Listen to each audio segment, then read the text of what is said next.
Hello everyone and welcome back to my channel कक्षा 10वीं। तो आज मैं एक नई वीडियो के साथ आया हूँ। पिछले लेक्चर में मैंने ओम्स लॉ के बारे में बताया था, तो उसमें एक चीज़ मुझसे मिस हो गई थी कि 1 ओम की वैल्यू कितनी होती है। तो यहाँ पे आप देख सकते हो 1 ओम की वैल्यू लिखी हुई है।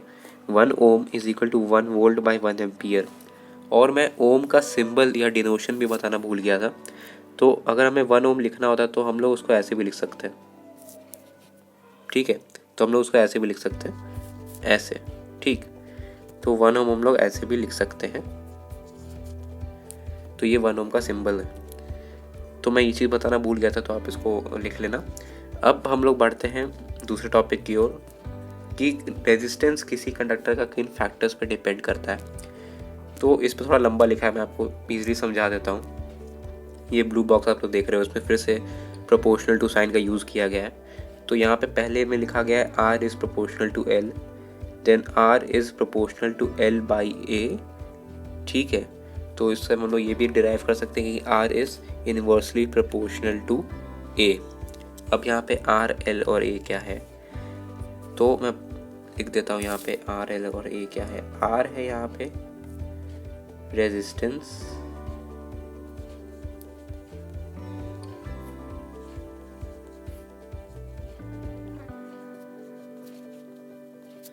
उस कंडक्टर का रेजिस्टेंस है यहाँ पे आर। ठीक है, और एल क्या है, एल है लेंथ ऑफ कंडक्टर। उस कंडक्टर का जो लेंथ है वो एल है।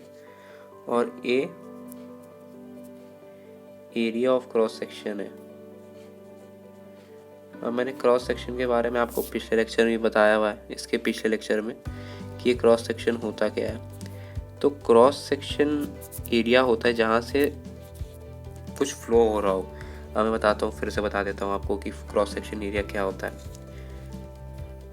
तो consider this as a wire. तो वायर को अगर आप साइड से देखोगे तो उसकी ओपनिंग ऐसी होती है। ठीक है, या कोई बड़ा वायर हो गया तो उसकी ओपनिंग ऐसी होती है। तो अगर आप उसका क्रॉस सेक्शन जानना चाहो तो ये उसका क्रॉस सेक्शन है। ठीक है, ये क्रॉस सेक्शन है और वायर ऐसे पीछे है, लेकिन ये एरिया जहाँ से करंट फ्लो हो रही है इसका क्रॉस सेक्शन एरिया। तो इसी को हम लोग एरिया ऑफ क्रॉस सेक्शन कहते हैं। अब बात आ गई कि एरिया ऑफ क्रॉस सेक्शन तो समझ में आ गया, तो अब इन तीनों के बीच का मतलब क्या है, अंतर क्या है। ठीक है, तो यहाँ पे ये R is equal to L by ये जो भी दिया है, तो यहाँ पे ये फाइनल फार्मूला डिराइव हुआ इन दोनों से। ठीक है, तो ये फाइनल फार्मूला डिराइव हुआ। अब ये कैसे डिराइव हुआ मैं यहाँ समझा देता हूँ कि अगर आप बिल्कुल ध्यान से समझना, ये बहुत ज़रूरी है। R is proportional to L, R is inversely proportional to A. तो अगर हम इन दोनों को कंसिडर करें, इक्वेशन 1 और 2 को अगर हम लोग कंसिडर करें, ठीक है, तो इससे निकलेगा R is equal to rho L by A. अब आप समझोगे भैया ये रो क्या चीज़ आ गई। तो यहाँ पे सिंबल होता है, पी की तरह सिंबल होता है, वी रीड इट एज रो। ठीक है, इसको हम लोग ऐसे रीड करते हैं, रो। ठीक है, तो यहाँ पे फिर से ये कांस्टेंट है, कांस्टेंट फॉर प्रोपोर्शनैलिटी है यहाँ पे रो। और रो की जो वैल्यू होती है वो अलग अलग कंडक्टर, अलग अलग सब्सटेंस के लिए अलग होती है। जैसे कॉपर का एक अलग नंबर होगा जो वैल्यू होगी रो की। तो रो यहाँ पे एक वेरिएबल कंटेंट है और इसकी वैल्यू हमेशा अलग होती है। वो उस वायर की या उस कंडक्टर के मटेरियल पे डिपेंड करती है। और एल तो लेंथ ऑफ कंडक्टर है और डिवाइडेड बाय ए जो एरिया ऑफ क्रॉस सेक्शन होगा उस कंडक्टर का वो। तो ये तीनों मिल के हमें रेजिस्टेंस दे देंगे उस वायर का या उस कंडक्टर का। तो हम लोग देखते हैं electrical resistivity of some substances at 20 degree Celsius, जो कि रूम टेम्परेचर के आसपास है। तो सिल्वर का आप देखोगे रेजिस्टिविटी ओम मीटर होता है। तो ये रो की वैल्यू दी हुई है यहाँ पे 1.60 इंटू 10⁻⁻8। कॉपर का अलग है, अलॉयस का अलग है, इंसुलेटर्स का अलग है। ठीक है, तो जिसका रेजिस्टेंस ज़्यादा होगा वो आप समझ सकते हो कि वो इंसुलेटर की तरफ ज़्यादा झुकावा होगा, जिसका रेजिस्टेंस कम होगा वो कंडक्टर होता है। तो सबकी वैल्यूज़ रो की अलग होती है, वो डिपेंड करती है मटेरियल टू मटेरियल। ठीक है, तो ऐसे हम लोग किसी भी कंडक्टर की रेजिस्टिविटी को निकाल सकते हैं। ठीक, ये क्लियर हो गई। अब हम लोग बढ़ते हैं एक इम्पॉर्टेंट टॉपिक है यहाँ पे, मेरे को लगता है वो कॉम्बिनेशंस ऑफ रेजिस्टर्स आएगा जी, resistance of a system of resistors. तो आपको यहाँ पे दो चीज़ समझनी होगी कि पैरेलल क्या होता है और सीरीज़ कनेक्शन क्या होता है। तो मैं पहले सीरीज़ कनेक्शन बताऊंगा क्या होता है। तो मैं सर्किट डायग्राम बनाने जा रहा हूँ, ये सर्किट डायग्राम है, ठीक है। ये पॉजिटिव टर्मिनल, नेगेटिव टर्मिनल, ठीक। ये यहाँ से वायर जा रहा है, ये एक बीच में रेजिस्टर 1, रेजिस्टर 2, ठीक है। ये रेजिस्टेंस हो गए, रेजिस्टर्स हो गए, ये प्लस है, ये नेगेटिव है, ठीक। अब आप रेजिस्टर्स का तो मैंने पहले डायग्राम में बता दिया था कि उसका ये होता है। तो आप इसको रेजिस्टर 3 मान लो, R3, R2 और ये R1, ठीक है। तो अगर आपसे पूछ दे ये जो पूरे सर्किट में टोटल रेजिस्टेंस बताओ, क्योंकि करंट जो है तीनों में अलग अलग जाएगा, सॉरी एक ही जाएगा, वोल्टेज तीनों को अलग अलग मिलने वाला है इसमें, क्योंकि करंट का पाथ तो एक ही है, करंट कहीं कट नहीं रहा। करंट ऐसे आ रहा है, करंट ऐसे आ रहा है, यहाँ इस रजिस्टर से गया, इधर गया, इस रजिस्टर से गया, फिर वो सेम करंट ही तीनों रजिस्टर से जा रहा है। इसका मतलब ये है कि यहाँ पे करंट सेम है, पर वोल्टेज जो है सबको अलग अलग मिलने वाला है। तो यहाँ पे अगर आपसे कोई पूछ दे कि यहाँ का इफेक्टिव रेजिस्टेंस बताओ, इसका मतलब है कि जो टोटल रेजिस्टेंस है वायर में, इस सर्किट में, वो बताओ। तो उसका फॉर्मूला यहाँ से निकलेगा फॉर, ठीक है, इसको REFF कहते हैं हम लोग। तो यहाँ पे जो फॉर्मूला निकलेगा वो होता है R1 plus R2 plus R3। तो अगर आपसे कोई पूछ दे उस सर्किट में टोटल या इफेक्टिव रेजिस्टेंस क्या है, तो वो इस रजिस्टर की वैल्यू, पहले रजिस्टर की वैल्यू, दूसरे रजिस्टर की वैल्यू और तीसरे रजिस्टर की वैल्यू को अगर सम अप कर दोगे तो वो उस सर्किट की इफेक्टिव रेजिस्टेंस मिल जाएगी या टोटल रेजिस्टेंस मिल जाएगी। तो यहाँ पे ये होता है सीरीज़ कनेक्शन, मतलब कि जो करंट होता है वो एक ही रूट फॉलो करता है, करंट कहीं बढ़ता नहीं है। अब आप सोचोगे कि बढ़ने का क्या मतलब हुआ, तो मैं भी बता देता हूँ बढ़ने का क्या मतलब हुआ। तो अगर सोचो कि ये एक डायग्राम है, ठीक है, सॉरी, ये पॉजिटिव टर्मिनल है, ठीक है,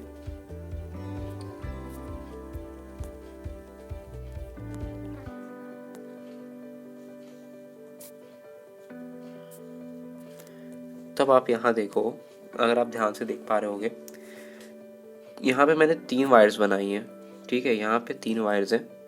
तो आप उनको देखोगे तो आपको समझ में आ जाएगा, ठीक है। तो करंट आया यहाँ से, ठीक है, यहाँ गया। अब इसके पास दो ऑप्शन है, या तो ये यहाँ जाए या तो ये नीचे जाए, तो यहाँ से करंट बढ़ जाएगा। फिर यहाँ पे उसके पास अगेन दो ऑप्शन है, या तो ये यहाँ जाए या तो ये नीचे जाए, तो ये फिर बढ़ जाएगा। तो ये अलग अलग डायरेक्शंस में जाएगा। फिर ये वायर जो यहाँ से जा रहा है ऐसे आएगा, फिर यहाँ से ऊपर जाएगा, तो फिर ये यहाँ पे करंट यहाँ मिल जाएगा, यहाँ मिल जाएगा, इसका करंट यहाँ मिल जाएगा। तो ऐसे करंट बढ़ जा रहा है, ठीक है। तो इसी को हम लोग कहते हैं पैरेलल कनेक्शन। इसमें करंट बढ़ जाता है और यहाँ पे करंट सेम नहीं रहता है, लेकिन वोल्टेज अप्लाइड, मतलब वोल्टेज जो होता है वो हर जगह सेम एक्सपीरियंस होता है। तो जो मेजर डिफरेंस है दोनों के बीच में, सीरीज़ और पैरेलल कनेक्शन के बीच में, ये है। तो मैंने सीरीज़ कनेक्शन का तो आपको इफेक्टिव रेजिस्टेंस बता दिया कैसे निकालते हैं। अब अगर इसको हम लोग को पैरेलल कनेक्शंस का निकालना हो तो मैं डायग्राम बना देता हूँ, आप उससे समझ जाओगे। पॉजिटिव टर्मिनल यहाँ आया, एक रजिस्टर यहाँ है, ठीक, दूसरा रजिस्टर यहाँ है, तीसरा रजिस्टर यहाँ है, ठीक है। अब ये समझ लो ये डायग्राम बन गया, तीनों रजिस्टर को मैंने पैरेलल में डाल दिया, ठीक है। R1, R2, R3, positive negative terminal, ठीक। अब हमें कोई पूछ दे कि इसका इफेक्टिव रेजिस्टेंस बताओ या इस सर्किट का टोटल रेजिस्टेंस बताओ, तो इसका निकालने का फॉर्मूला बहुत अलग है, जो होता है REF, मतलब इफेक्टिव रेजिस्टेंस है 1/R1 plus 1/R2 plus 1/R3, और यहाँ पे 1/REF होता है। तो अगर मैं अच्छे से लिख दूँ एक बार फिर से, तो वो ऐसा रहेगा कुछ,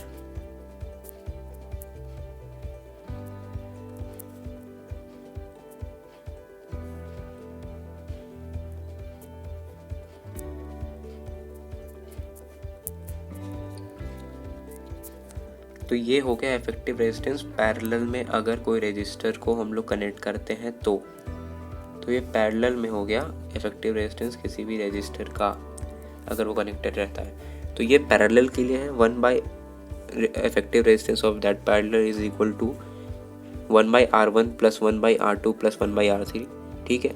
और ये अगर हम लोग सीरीज़ में जाएंगे तो वो ऐसा हो जाता है R1 plus R2 plus R3। तो ये दोनों के बीच का अंतर है।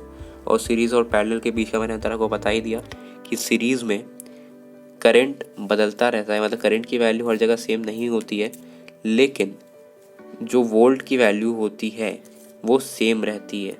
सॉरी, करंट की वैल्यू सेम रहती है किसी भी सीरीज़ कनेक्शन में, और वोल्टेज की वैल्यू डिफरेंट रहती है। But in the case of parallel connection voltage same रहता है और करंट डिफरेंट रहता है। तो ये पैरेलल कनेक्शन की बात हो गई।